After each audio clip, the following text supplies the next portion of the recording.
Assalamualaikum warahmatullahi wabarakatuh. Perkenalkan, nama saya Dian Esa Fitri, mahasiswi alih kredit S1 Kebidanan. Di sini saya akan membuat video tentang edukasi personal hygiene saat menstruasi pada remaja. Alat dan bahan yang saya gunakan antara lain alat tulis saja.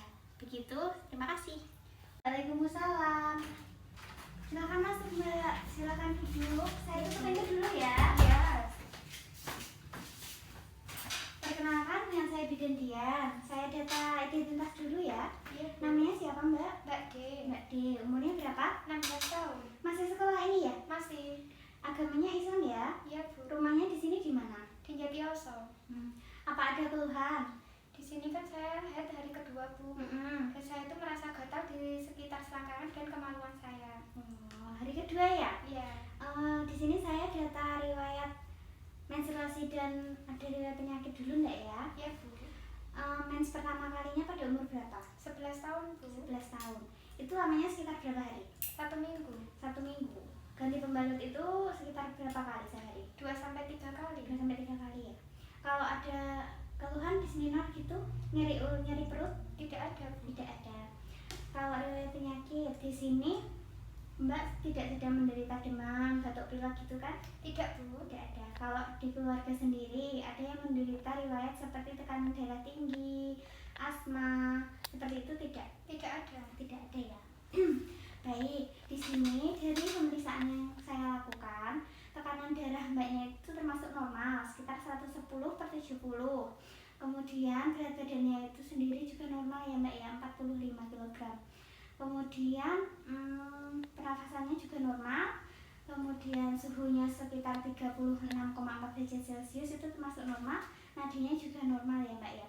Kemudian dari pemeriksaan fisik yang saya lakukan itu terdapat agak kemerahan di area lipatan paha. Memang itu penyebabnya ya, karena mungkin itu bisa dari terlalu lembab celananya. Jadi usahakan ganti pembalut itu sekitar 4-5 kali dalam sehari, setiap kalau pembalutnya penuh atau Mbaknya udah merasa nggak nyaman, begitu. Iya, Bu.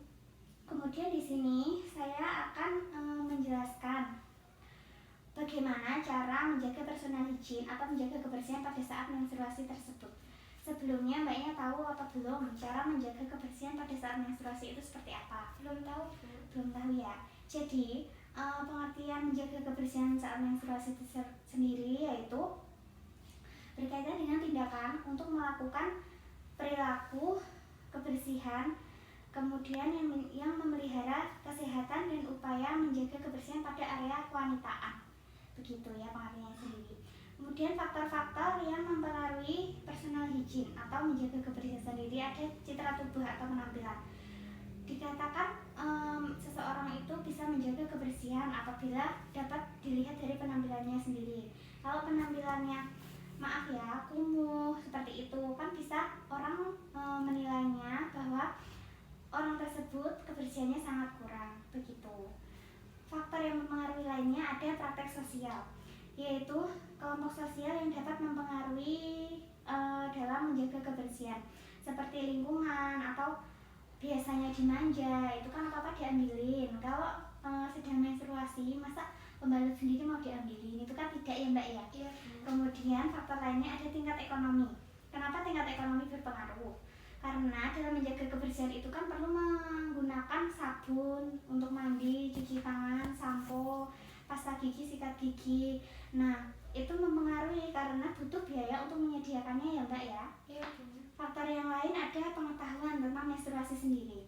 Nah, menstruasi sendiri akan mempengaruhi, pengetahuan tentang menstruasi akan mempengaruhi perilaku kesehatan, karena apabila ada ketidaktahuan tentang perilaku kesehatan, maka tidak bisa diterapkan menjaga kebersihan itu dengan benar dan bisa menimbulkan penyakit pada area kewanitaan sendiri, begitu. Kemudian yang faktor lainnya ada budaya. Kenapa budaya mempengaruhi?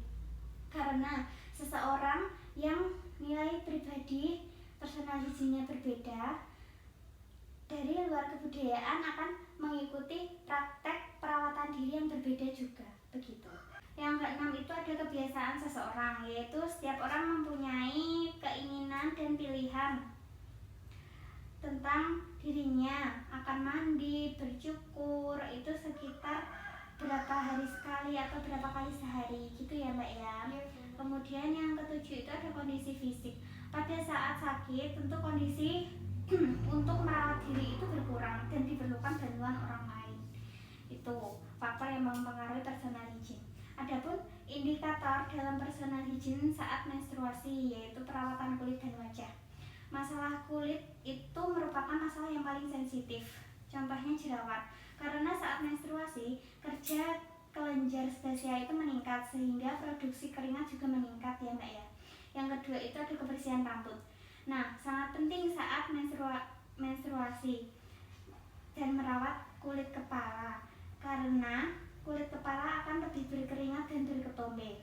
Rambut genitalia juga dibersihkan ya Mbak ya. Jangan sampai itu lembab juga. Cara membersihkan rambut genitalia sendiri yaitu dengan cara cebok itu dari depan ke belakang begitu. Kemudian pada saat itu bulu rambut kemaluan jangan dicabut karena itu akan membuka pori-pori dan menjadi jalannya bakteri untuk masuk. Yang ketiga itu ada kebersihan tubuh dan organ genital. Keringat membuat tubuh sangat lembab, terutama pada bagian tubuh yang tertutup dan lipatan-lipatan yang menyebabkan bakteri mudah berkembang biak dan menyebabkan bau. Cara membersihkannya paling tidak mbaknya itu mandi sekitar 2-3 kali dalam sehari, itu nggak apa-apa Mbak. Kemudian yang keempat ada kebersihan pakaian. Nah, kebersihan pakaian di sini mbaknya lebih baik menggunakan pakaian yang dapat dan mudah menyerap keringat begitu, supaya tidak menyebabkan bau dan iritasi pada kulit. Karena apabila mbaknya menggunakan pakaian yang ketat, jadi kulit susah bernafas dan itu menyebabkan keringat dan lembab pada area kemaluan. Kelima itu ada pemilihan penggunaan pembalut. Nah, sebaiknya mbak itu memilih pembalut yang tidak berwarna, kemudian tidak mengandung parfum dan daya serapnya juga tinggi. Nah, yang keenam itu ada tindakan personal hygiene yang bisa dilakukan saat menstruasi seperti mencuci muka 2-3 kali untuk mencegah timbulnya jerawat ya Mbak ya. Kemudian yang kedua mencuci rambut dan keramas minimal 2 hari sekali. Yang ketiga ada mandi yang bersih minimal 2 kali sehari dengan sabun mandi. Kemudian yang keempat ada memotong dan mencukur rambut. Yang kelima mencuci tangan dengan sabun. Kemudian air mengalir sebelum dan sesudah memegang area genitalia. Yang keenam ada membersihkan genitalia dengan air yang bersih. Kemudian yang ketujuh ada tidak menggunakan cairan antiseptik saat membersihkan area genitalia karena itu nanti dapat membunuh kuman yang baik yang dapat melindungi area genitalia gitu. Kemudian tidak menggunakan bedak atau parfum pada area genitalia. Kemudian membasuh area genitalia seperti yang tadi saya bilang dari depan ke belakang ya Mbak, begitu. Kemudian ini pembalut harus diganti minimal itu 4-5 kali dalam sehari. Atau apabila ada gumpalan darah yang sudah membuat merasa tidak nyaman itu wajib diganti Mbak.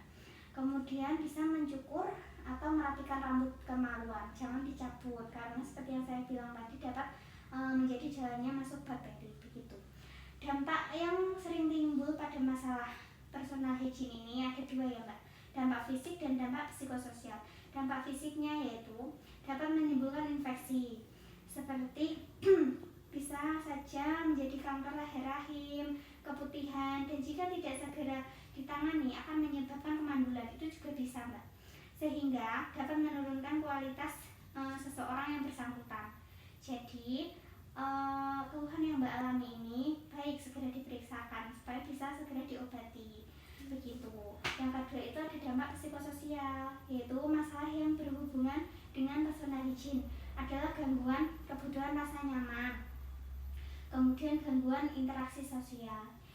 Kan kalau gatal itu pastinya ada rasa tidak nyaman ya, jadinya diusahakan itu mbaknya itu menjaga kebersihan dengan benar. Nah, seperti yang tadi saya jelaskan, apakah Mbak sudah paham? Sudah Bu. Sudah. Apa ada yang ingin ditanyakan? Tidak Bu. Tidak. Kalau mbaknya ada keluhan, sewaktu-waktu bisa periksa lagi ya. Iya Bu. Begitu. Terima kasih ya Bu. Iya Mbak. Assalamualaikum. Waalaikumsalam. Mendokumen